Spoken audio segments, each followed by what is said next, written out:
মুসলমানের সর্বপ্রথম খলিফা আবু বকর তখন ইসলাম গ্রহণ করেন নাই। যেই মুহূর্তে আবু বকর ইসলাম গ্রহণ করলেন, নবীর দরবারে আয়েশা বললেন, নবীজি গো, আপনি আমার কালিমা পড়ায় দেন, লা ইলাহা ইল্লাল্লাহ মুহাম্মাদুর রাসূলুল্লাহ। আমার নবীজি হযরত আবু বকরকে যখন ইসলামের দাওয়াত দিলেন, ইসলাম গ্রহণ করলেন। আবু বকর ইসলাম গ্রহণ করলেন। এর পূর্বে আবু বকর ছিলেন ব্যবসায়ী। কি ছিলেন? ব্যবসায়ী, ব্যবসা করতেন বাজারে। উনার সাথে একটা লোক ছিল, যিনি যখন ব্যবসা করতেন, তাফসীরের কিতাবে লোকের নামটা আসছে গেলা ইবনে উসাইদ। ওই গেলা ইবনে উসাইদ দেখে আবু বকর আর বাজারে আসে না, ব্যবসা বাণিজ্য করে না। একদিন পাইছে আবু বকরকে, ভাইয়া বলে, ও আবু বকর, তোমারে আর বাজারও পাওয়া যায় না, ব্যবসা বাণিজ্য পাওয়া যায় না, তুমি শুধু নবীর দরবারে থাকো, কারণটা কি? সুবহানাল্লাহ। কোন কই থাকেন? নবীজির দরবারে। যিনি নবীর দরবারে যায়, তার দুনিয়া আখেরাত সফল কিনা সফল না, আপনারা বলেন। এবার ওই ব্যক্তির জীবনে আবু বকর ইসলাম গ্রহণ করার পূর্বে বড় ব্যবসার মধ্যে মন দিয়া ব্যবসা করছো, কিন্তু যে মাত্র ইসলাম গ্রহণ করেছ রে আবু বকর, এখন তোমার বাজারও পাওয়া যায় না, ব্যবসা বাণিজ্য পাওয়া যায় না।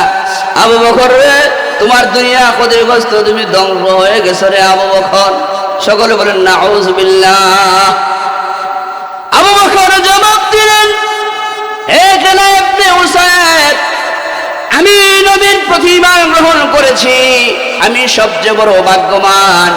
আমি নবীর প্রতি ঈমান গ্রহণ করেছি, আমি নবীর প্রতি ইসলাম গ্রহণ করেছি। আমার দুনিয়ার সম্পদের প্রয়োজন নাই, দুনিয়ার সম্পদের আমার আকাঙ্ক্ষা নাই। আমার আকাঙ্ক্ষা হলো আমি কেমনে আখিরাতে আল্লাহ তার রাসূলকে পেয়ে যাই। এবার হযরত আবু বকর বলেন, এরে গেলা ইবনে উসাইদ, তুমি একটা বেয়াকুফ, তুমি একটা আহাম্মক, তোমার ভিতরে শুধু দুনিয়া আর দুনিয়া, আখিরাতের চিন্তা তোমার মতে বিন্দু মাত্র নাই। من يهده الله فلا مضل له ومن يضلله فلا هادي له ونشهد أن لا إله إلا الله وحده لا شريك له ونشهد أن محمدًا عبده ورسوله الذي أرسل إلى الناس بالحق بشيرًا ونذيرًا وداعيا إلى الله بإذنه وسراجا منيرا فقد قال الله تعالى في كلامه المجيد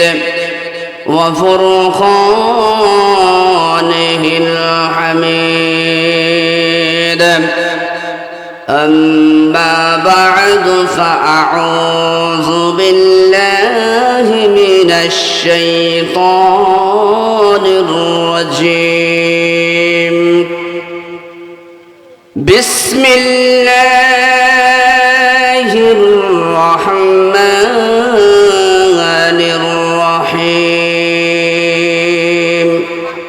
شكرا আমার সাথে পড়ুন والعصر إن الإنسان لفي خسر إلا الذين آمنوا وعملوا الصالحات وتواصوا بالحق وتواصوا بالصبر صدق الله المولانا العظيم وقال النبي صلى الله عليه وسلم الدنيا سجن المؤمن وجنة الكافر সকলে সমস্বরে নবীর শানে দুরূদ পড়েন সাল্লাল্লাহু আলা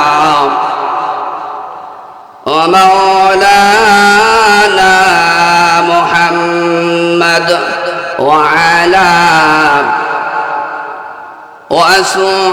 وأصحابه وسلم صلى الله على ومولانا محمد وعلى وصحابه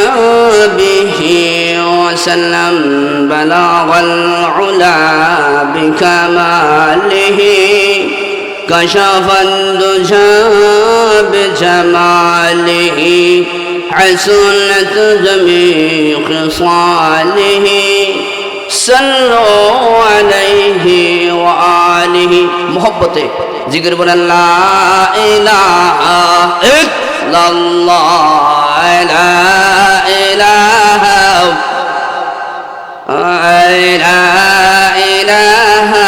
إلا الله لا إله لا ربي حسبي جل الله ما في قلبي غير الله نور محمد صلى الله عليه لا إله إلا الله لا إله إلا الله محمد رسول الله সকলে পড়ি সাল্লাল্লাহু আলাইহি ওয়াসাল্লাম। মার্কাজের আলো মিডিয়া ও পুরুষোত্তমপুর শিশু কিশোরদের যৌথ উদ্যোগে দ্বিতীয় বার্ষিক তাফসীরুল কোরআন মহাসম্মেলনের সম্মানিত নেহায়েত কাবিল ইহতারাম সভাপতি মুআজ্জাজ মুকাররম হযরত উলামায়ে কেরাম, উপস্থিত দিনদরদি ইসলাম প্রিয় বাবারা, যুবক ভাইরা, পর্দার অবস্থানরত অত্যন্ত শ্রদ্ধা মা বোনেরা, আমরা সর্বপ্রথম সেই রবের দরবারে কালিমাতুর শুকর করি যে রব অত্যন্ত সম্মান করে, অত্যন্ত মেহেরবানি করে, অত্যন্ত দয়া করে আপনাকে আমাকে এই মাহফিলে আসার সুযোগ দিয়েছেন। সেজন্য সকলে বলি আলহামদুলিল্লাহ। বসতে পেরে খুশি না বেজার? আরো জোরে খুশি না বেজার বাজান? আপনাদের যে ছেলে তালিবুল ইলম, আমার অত্যন্ত মহব্বতের মানুষ, তাকে আপনারা সহযোগিতা করবেন তো ইনশাআল্লাহ। এ মাহফিল জান্নাতের বাগান। কিসের বাগান? সন্দেহ আছে? উলামায়ে কেরাম আছে বিদায় ১৫০০ বছর পূর্বে আপনি আমার নবীজি ইসলাম নিয়ে আসছিলেন। ইসলাম সাহাবায়ে কেরামের কাছে আসছে। যদি উলামায়ে কেরামের দুনিয়াতে না থাকতো, আজকে আপনি ওযু গোসল নামাজ চিনতেন না। জোরে কোন ঠিক না বেঠিক? আরো জোরে বলেন। ইসলাম ধ্বংস করার জন্য, মুসলমানকে ধ্বংস করার জন্য ইহুদি খ্রিস্টান বেঈমানরা প্রত্যেকটি সেক্টরে, প্রত্যেকটি লাইনে মুসলমানকে ধ্বংস করার জন্য তারা বিভিন্ন লাইনে মানুষ পেতে আছে। জোরে কোন ঠিক না বেঠিক? আজকে উলামায়ে কেরাম থাকার কারণে আজও মুরতাদের বাচ্চারা, নাস্তিকের বাচ্চারা ইসলামের বিরুদ্ধে কথা বলে, রাসূলের বিরুদ্ধে কথা বলে, রাসূলকে নিয়ে ব্যঙ্গ করে। আমি আপনাদেরকে জানিয়ে দেই, কোন বেয়াদব, কোন নাস্তিক মুরতাদ যদি রাসূলের বিরুদ্ধে কথা বলে, আমরা প্রতিবাদ করব কিনা? করব না? জোরে কোন। তাকবীর! আল কোরআনের আলোক, আল হাদিসের আলোক, আলিমুল উলামা জাকারে আলহামদুলিল্লাহ। সময় সংক্ষিপ্ত, আমি সূরা আসর থেকে কিছু আলোচনা করব। কর্তৃপক্ষ যদুর সময় দিয়েছে। আমি একটা জিনিস বলতে চাই, আমরা যারা আছি চিরকাল থাকবো নাকি? ইমানের সহিত পড়বে, বাঘের মতো মরবে, শিয়ালের মতো মারা যাবে। দেখেন, জালেমেরা যারা নাকি মানুষের প্রতি নির্যাতন করছে, বিগত সরকার শেখ হাসিনা আসেনি ক্ষমতায়? কথা কোন আছে? পাওয়ার গেছে কই? উলামায়ে কেরামরা যন্ত্রণা নির্যাতন করছে কিনা? আজকে তার পাওয়ার আছে, ক্ষমতা আছে, উলামায়ে কেরামের সম্মান আছে না নাই? জোরে বলেন আসর নাই, কিয়ামত পর্যন্ত থাকবে। জোরে বলেন ঠিক না বেঠিক? আমার রাসূল বলেছেন, যার সাথে যার মহব্বত তার সাথে তার কিয়ামত। আমরা যারা আছি উলামায়ে কেরামের সাথে মহব্বত আছে না নাই? মাশাআল্লাহ। এবার উনার ক্ষমতা 17 বছরের পর উনি ফলাইয়া বাঁচছে, উনার জান নিয়ে বাঁচছে, উনার যত নেতা কেতা সব আগে বাঁচছে, উনি শেষে বাঁচছে। আমি বলতে চাই উলামায়ে কেরাম এখনো আছে, ভবিষ্যতে থাকবে। ইসলাম এখনো আছে, ভবিষ্যতে থাকবে। ইসলামের বুকে, ইসলামের জন্য, কোরআনের জন্য আপনি আমি জান দিতে রাজি আছেন কিনা বলে হাত তুলে দেন। মাশাআল্লাহ। ভাইরা বাবার আমার বলতে চাই, শুনেন, উলামায়ে কেরাম আছেন, ওয়াজ করবেন। আমি বলতে চাই ইসলামের সহিত, ইমানের সহিত যদি আপনি আমার মরণ হয়, আমার আল্লাহ মারা দেওয়ার সাথে সাথে আপনার ঠিকানা হবে জান্নাত। যদি কোন কই সুবহানাল্লাহ নাই? আমরা জান্নাত চাই কিনা চাই না?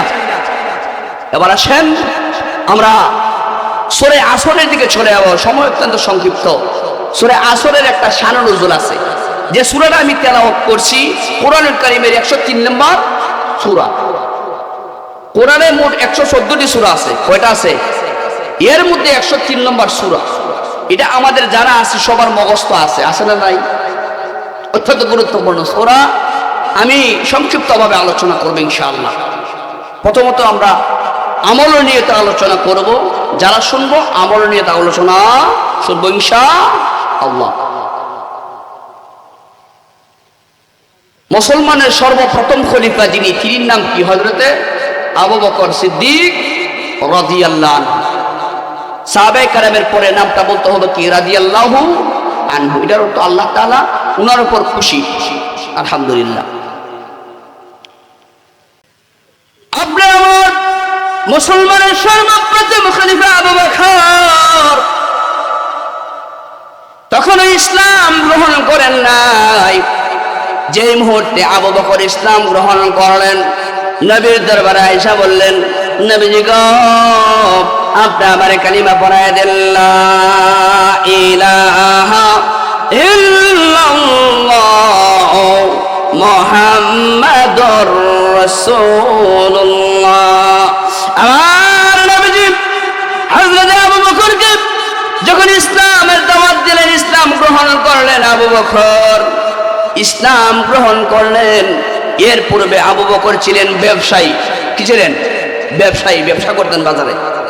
উনার সাথে একটা লোক ছিল, যিনি যখন ব্যবসা করতেন, তাফসীরের কিতাবে লোকের নামটা আসছে গেলা ইবনে উসাইদ। ওই গেলা ইবনে উসাইদ দেখে আবু বকর আর বাজারে আসে না, ব্যবসা বাণিজ্য করে না।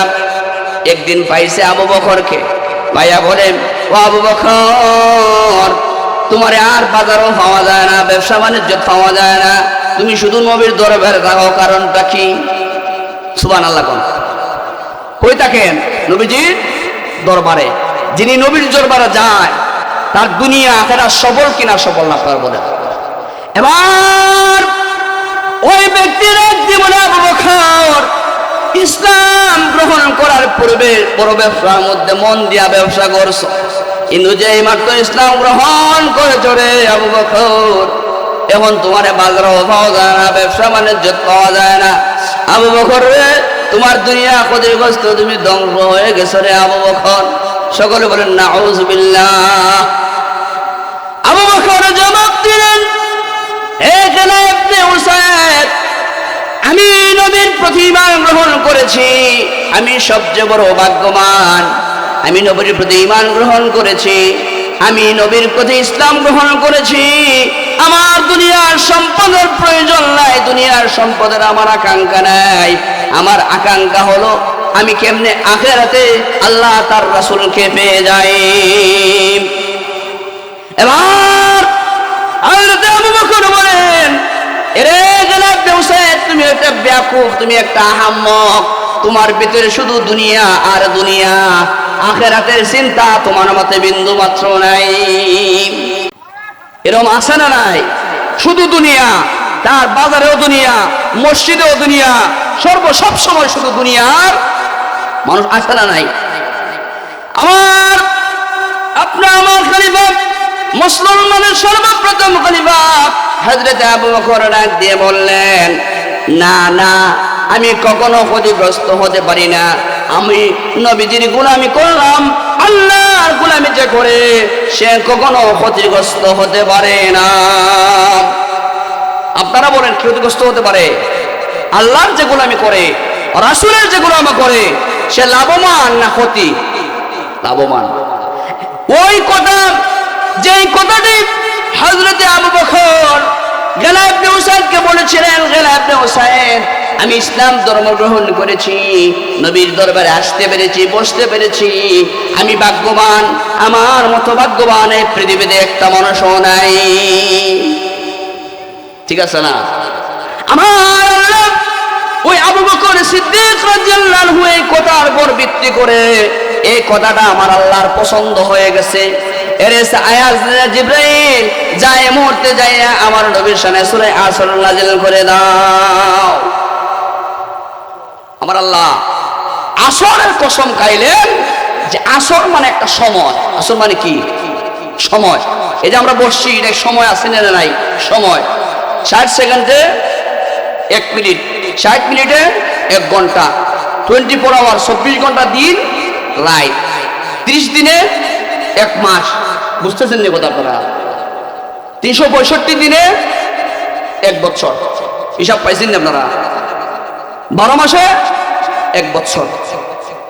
এই আবু বকর রাদিয়াল্লাহু আনহুর কথাটা সত্য, আমার আল্লাহ আবু বকরের কথা সত্য, এ কথাটা বলার জন্য, বোঝানোর জন্য আমার আল্লাহ এই আয়াতের সূরাটা আমার নবীর উপর নাজিল করেছেন। সকলে বলে সুবহানাল্লাহ। বিস্তারিত বড় সময় নাই। আল্লাহ বলেন ওয়াল আসরি ইন্নাল ইনসানা লাফি খুসর। আল্লাহ রাব্বুল আলামিন আসর মানে সময়ের শপথ খাইলেন, যে সময়টা আপনি আমার জীবন আল্লাহ দান করেছেন, 50 বছর, 60 বছর, 40 বছরের জীবন, এই জীবনের সময়ে কসম খাইলেন। আমার আল্লাহ বলেন পৃথিবীর মানুষরে তোমরা শোনো। আচ্ছা আমি একটা প্রশ্ন করি, আল্লাহ তাআলা কি কসম খাওয়ার কোন প্রয়োজন আছে? কথা বলেন, আছে? আচ্ছা কসম ছাড়াই তো আমরা আল্লাহর কথা শুনতে রাজি না? রাজি না? কথা বলেন। কোন মানুষ যদি আল্লাহর কথা বলে, পৃথিবীর এক দেশের প্রধানমন্ত্রী, গোটা পৃথিবীর প্রধানমন্ত্রীর এক কথা, গোটা পৃথিবীর প্রেসিডেন্টের কথা একটা, হাজার হাজার কথা, আমার আল্লাহর একটি কথা। জোরে কোন ঠিক না বেঠিক? আমরা মুসলমান হিসেবে আমার আল্লাহর কথা আমরা এমনিতেই বিশ্বাস করি। প্রশ্ন হলো আল্লাহ তাআলা কেন কসম খাইলেন? আমার আল্লাহ কসম খাওয়ার উদ্দেশ্য তাফসীরের কিতাবে আসছে কথার গুরুত্ব দেওয়ার জন্য। কথার কি দেওয়ার জন্য? গুরুত্ব। আমাদের সমাজে দেখবেন কসমের স্বভাব আছে, আছে না নাই? কসম শুধু আল্লাহর কসম নিয়ে করা যাবে, অন্য কোনো জিনিসে কসম খাওয়া না যায়। কসম খাওয়া কি? তাল্লাহে বিল্লাহে, আল্লাহর কসম করতে পারে, আল্লাহর কসম এটা। কিন্তু আমরা কি করি? গাছের কসম, মাছের কসম, ফিরের কসম, বাড়ির কসম করি। যেরকম ঠিক না বেঠিক? গাড়ির কসম। শুধুমাত্র আল্লাহর কসম করবেন, কার? আর কারো কসম করা যায়? আল্লাহ কতটা গুরুত্ব বোঝার জন্য, বুঝানোর জন্য আল্লাহ কি করতেছেন? কসম করছেন। কথা বুঝতে পারছেন? আমরা যারা মুসলমান, আমরা মনে প্রাণে আল্লাহর কথা, রাসূলের কথা আমরা বিশ্বাস করি। কোন মানুষ যদি কোরআনের মধ্যে ভুল ঢুকায়, ঈমান থাকবে? কথা বলে থাকবে না। ওয়াল আসরি ইন্নাল ইনসানা লাফি খুসর। ওয়াল আসর, প্রথমে ওয়াও শব্দ কসমিয়া।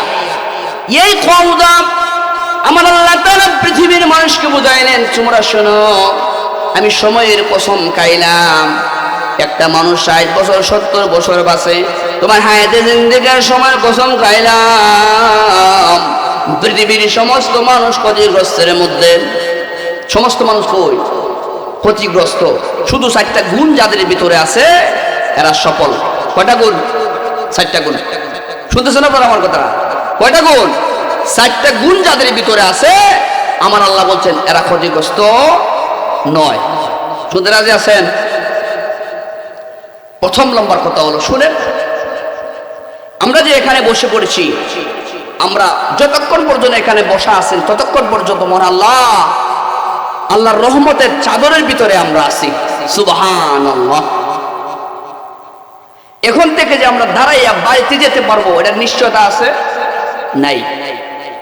কিন্তু কেউ ক্ষমতার দাপট দেখাইয়া মানুষের প্রতি নির্যাতন করে, আছে না নাই? অনেকে আপনার গাড়ি আছে, গাড়ি নিয়ে অহংকার, অনেকের ছেলে 5টা লন্ডন, এই 5টা লন্ডন নিয়ে অহংকার, যে যে যারে মহব্বত করে তারে নিয়ে অহংকার, আছে না নাই? আমি আপনাকে জিজ্ঞেস করি, যারা পয়সাওয়ালা, যারা কোটিপতি, এরা মারা যায়নি? আমেরিকা যারা এরা মারা যায়নি? লন্ডন যারা মারা যায়নি? তো বোঝা গেল তুমি কোটিপতি হতে পারো, পয়সাওয়ালা হতে পারো, কিন্তু মরণ থেকে রেহাই। ঠিক আছে? আল্লাহ বলেন ওয়াল আসরি ইন্নাল ইনসানা লাফি খুসর। আমার আল্লাহ বলেন সময়ের কসম খাইলাম, সময়ের কসম খাইলাম। আমার আল্লাহ বলতেছেন পৃথিবীর সকল মানুষ ক্ষতিগ্রস্ত, তবে ইল্লাল্লাযীনা আমানু ওয়া আমিলুস সালিহাত, তবে যারা ঈমানদার, আমরা ঈমান আছে না নাই? যারা ঈমান, এরা ক্ষতিগ্রস্ত না। সুবহানাল্লাহ বলে। আমরা যারা আছি সবাই ঈমানদার কিনা? ইল্লাল্লাযীনা আমানু ওয়া আমিলুস সালিহাত, নিশ্চয় যারা ঈমান, আমরা ঈমান আনছি, আমরা আল্লাহকে দেখছি, ঈমান আনছে কিনা? যারা ঈমান আছে এবং যারা নেক কাজ করে এরা কখনো ক্ষতিগ্রস্ত। আল্লাহ তাআলা আপনাকে আমাকে সকলকে আমল করার তৌফিক দান করুন। সকলে বলেন আমিন। আমার আলোচনার সংক্ষিপ্ত সময় শেষ হয়ে গেছে। একটা কথা বলবো যে হাফিজুর রহমান ভাইকে আপনারা সহযোগিতা করবেন, এই জান্নাতের বাগান উনি বানাইছেন, ইনশাআল্লাহ করবেন তো আপনারা সহযোগিতা। ওয়া আখির দাওয়ানা আলহামদুলিল্লাহি রাব্বিল আলামিন।